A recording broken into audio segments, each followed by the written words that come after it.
awkward silence in conversation. Is there anything more fearful for people with social anxiety? It is completely awkward, but it's not something that we should beat ourselves up for.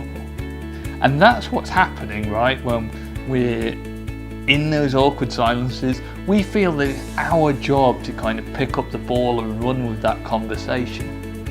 But guess what? Conversations take at least two people, unless you're talking to yourself, in which case you're probably less bothered about the awkward silence, right?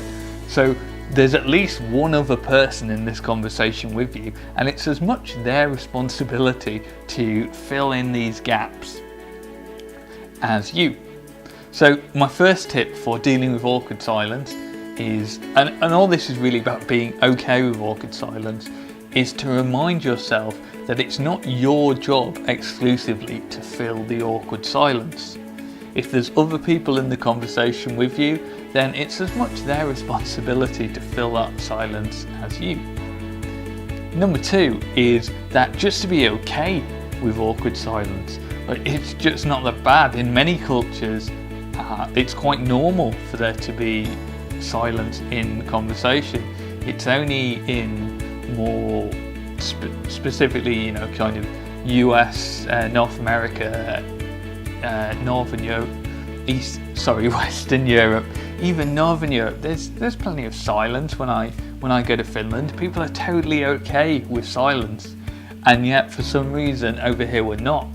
And learning to be okay with that is a skill in itself. Third, if you really do need to fill that awkward silence, then be okay with just repeating the same topics you've already talked about.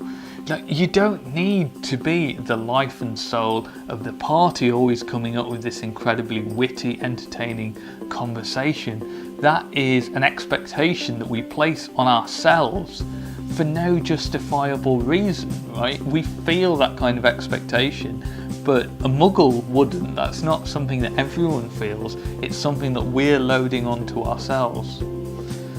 So when you do find yourself in the awkward silence, remind yourself that it's not your job to fill it, and it's okay if that silence is there. We can all live with silence. You don't need to be the life and the soul of the conversation.